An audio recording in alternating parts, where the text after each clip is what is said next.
رسول پاک صلی اللہ تعالی علیہ وسلم کے قلب اطہر پر یہ قرآن اتارا گیا، اور جس جگہ پر اتارا گیا ہے وہ مکہ مکرمہ پوری دنیا کے شہروں میں سب سے افضل شہر ہے۔ جہاں اترا، جس پر اترا، جس دن اترا، وہ سب چیزیں افضل ہیں۔ بلکہ پہاڑوں میں بھی افضل جو ہے جبل نور کو کہا گیا ہے، جس پر قرآن اتارا گیا تھا۔ غار ہرا جہاں قرآن کی پہلی آیتیں اتری، وہ بھی افضل ہے۔ اب آپ دیکھیں قرآن سے جو قریب ہے وہ سب افضل ہے۔ قرآن جہاں جہاں آیا وہ افضل، کیونکہ کلام الہی ہے۔ اب اس وجہ سے اب میں فضیلت بتاتا چلا جاؤں تو قرآن جہاں پڑھا گیا وہ جگہ بھی افضل ہوتی ہے۔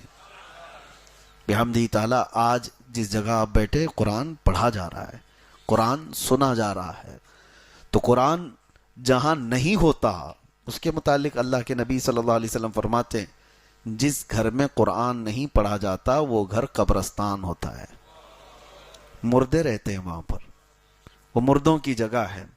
قرآن زندگی کی علامت ہے، لیکن افسوس یہ ہے کہ ہمارے ہاں سنیوں میں قرآن مرنے کے بعد ہی پڑھتے ہیں لوگ، میت کو سامنے رکھ کر کے سارے لوگ قرآن کھول کے بیٹھے رہتے ہیں۔ تو قرآن میتوں کو بخشوانے کے لیے، چلیں یہ منع نہیں ہے، غلط نہیں ہے، جب کسی کا انتقال ہو جائے تو قرآن کی تلاوت ہونی چاہیے، ایصال ثواب ہونی چاہیے، لیکن قرآن مرنے کے بعد نہیں ہے، زندوں کے لیے آیا ہے قرآن۔ اللہ تعالی ہماری ہدایت کے لیے بھیجا ہے، ہمارے شفا کے لیے اس میں اتارا ہے۔ قرآن پاک زندوں کے لیے ہے، لیکن یہاں ہم نے مردوں کے لیے اس کو رکھا ہے۔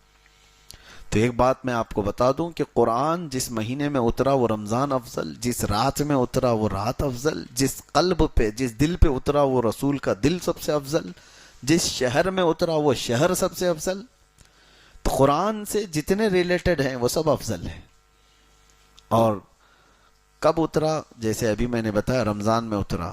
ایک حدیث پاک میں یہ بھی ہے کہ حضرت جبرائیل علیہ السلام تھوڑی تھوڑی سی آیتیں لے کر کے آتے تھے، جیسے اقرأ بسم ربک الذی خلق خلق الانسان من علق اقرأ وربک الاکرم الذی علم بالقلم علم الانسان ما لم يعلم۔